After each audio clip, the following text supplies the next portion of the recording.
Hi, my name's Vinny, and this is my Rionya Commander deck.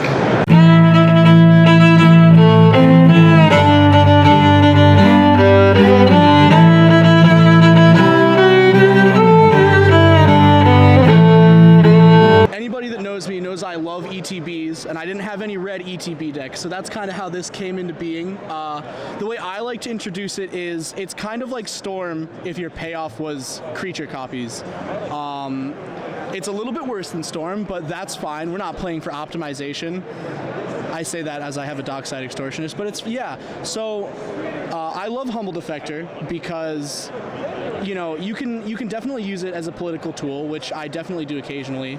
But my favorite thing to do with this card is make a bunch of copies that are hasty and get exiled, and give them to your friends and watch their faces turn from happy to sad as they realize that the copies are going to go away before they get to untap. So we've got that. Plundering Barbarian just artifacts. We don't care about that. I love this deck because I can play Circuit Mender. Classic Kamigawa uncommon, and it's one of the best cards in the deck. It does everything you need it to do. Felden's Recursion, we don't care. Breo, we don't care. Coastline Marauders, this wins games way more often than it has any right to do.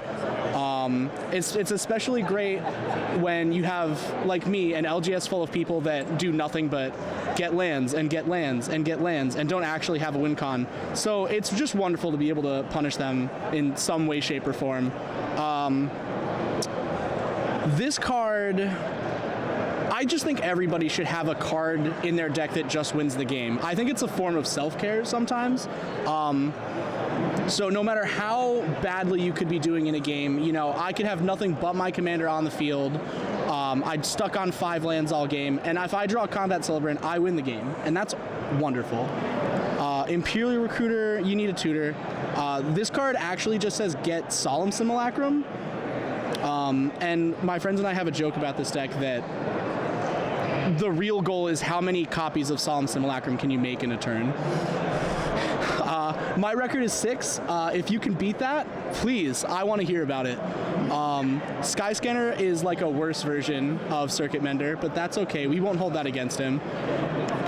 Wildfire Devils and Ardent Elementalists do the same thing. They just let the deck kind of play into the long game, you know? People say red doesn't have control, but that's not entirely true when I can return Blasphemous Act every turn. Atsushi is one of the only legendary creatures I copy in the deck because sometimes it's just nice to get 3 treasures. Tawashi Guidebot, it's just another classic Kamigawa uncommon. That's my favorite standard set to come out in the last decade, so I definitely have a couple cards in here. A couple more than I maybe should, but I will fight someone before I remove Tawashi Guidebot. Here we go. Absolute all-star. Maybe my favorite card in the history of Magic the Gathering. Daggercaster's a board wipe. Kiki Jiki is self-explanatory. We don't need to go into it. You know Kiki Jiki. Let's not play around here. We got this Siege Gang Commander. This is actually a new addition. I really wanted something that could help me go wide a little bit more. And, you know, the 3 goblins don't go away, so this gets big real fast. So that's why it's here. Zealous Conscripts is great on its own, not, you know, even mentioning the Kiki combo that is in here. Sometimes it's great to just get 4 or 5 of these and take everybody's best creature. Terror of the Peaks, here's another one that just wins games on its own. The amount of math I've had to do for this card when I'm making 4, 5, 6 of them a turn is not my favorite part of it. Generally, I play it and hope that people are just going to scoop in response. So if you ever see me in real life, make me play it out because I might not actually have lethal. We've got a Wandering Archaic. This was donated by a friend who was like, man, Wandering Archaic is pretty good in mono red decks. You should definitely get it. So here it is. Damien, that's a shout out for you. Inferno Titan, here's another one. It just wins sometimes. You know, you make a couple of them and that's just enough damage to do it. I I love Mirage Phalanx. I thought this was like the weirdest card, and I didn't have a home for it, so I just hung on to it and hung on to it. And I finally made this deck and was like, oh, well, I can't not include it, so that's why that's in here. Charmbreaker Devils is self-explanatory. Markov Enforcer is just a board wipe sometimes, so run more Markov Enforcers, everyone. Meteor Golem feels great. It's wonderful to just have it sit on the board, and people know you're going to be able to make one at your combat. And you can just hold it over their heads, and isn't that what we all really want to do? Last but not least, we have this little Dockside Extortionist that I tucked away, so let's not worry about him.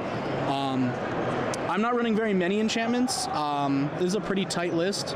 Determined Iteration is here because it's an extra Rionya trigger, basically. It's just an extra free copy as long as your commander's out. And we love that. Fable of the Mirror Breaker just does everything. And even if it's a slightly worse Kiki-Jiki when it flips, it's still a Kiki-Jiki. So it's staying in here for the foreseeable future. Arcane Bombardment is good. You may have heard your friends tell you that Arcane Bombardment is overcosted.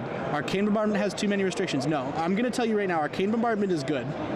Talk to me after you've gotten a Brass's Bounty under here, and you're replaying Ritual, Instants, and Sorceries every single turn. Arcane Bombardment is good, okay? End of discussion.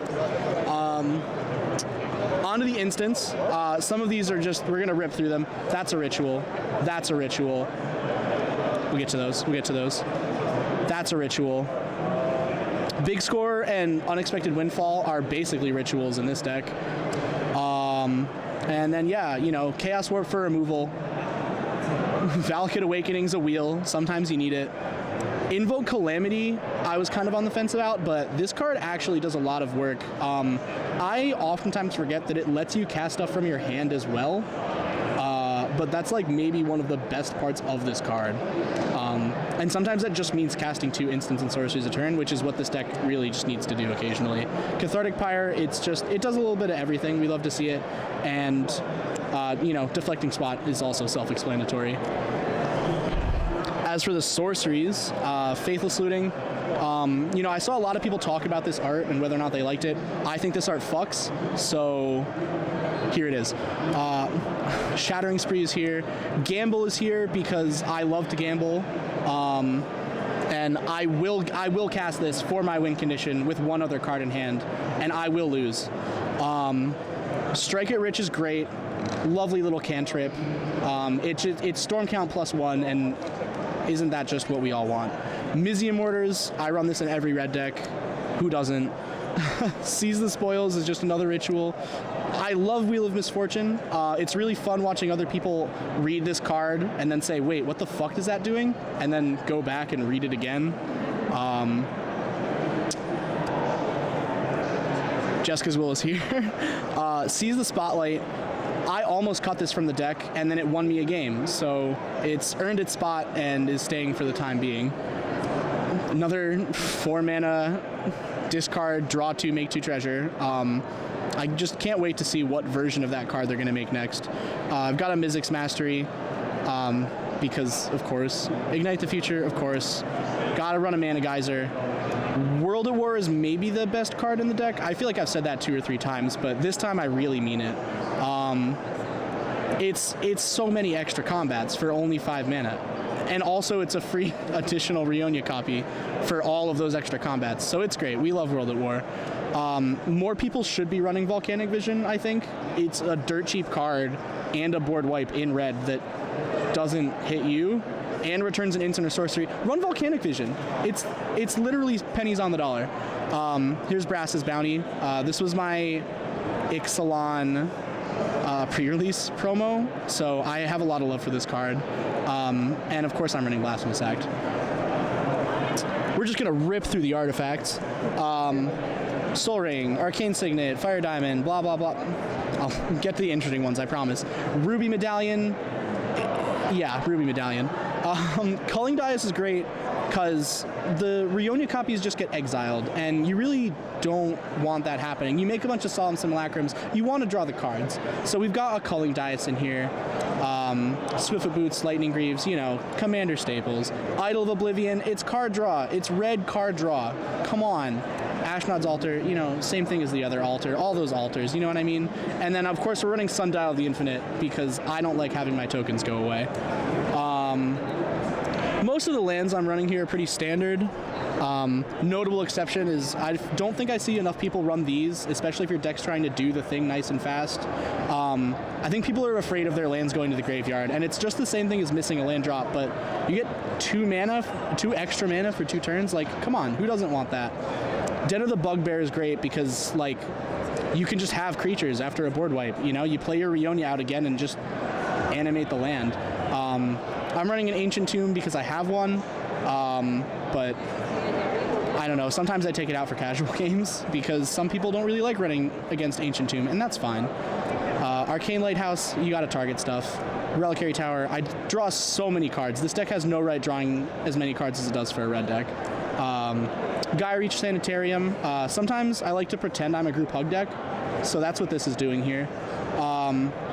Spine Rock Knoll, that's some card advantage. Command Beacon, you know, Rionya's already 5. If somebody kills her twice, that's 9 mana. You don't really want to be spending 9 mana on anything other than Expropriate, in my opinion, so that's there. Spikefield Cave, you know, it's an instant. Like, on the other side, it's a 1 mana instant, so if you don't need a land, it's a storm count.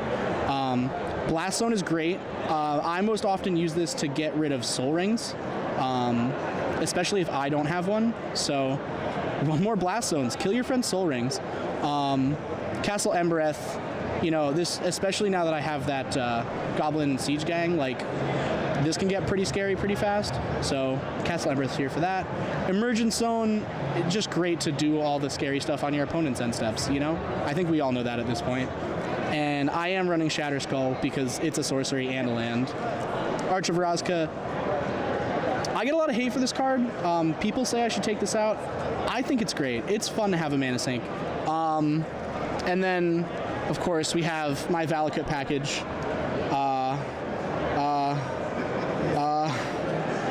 Yeah, that's my Rionya deck.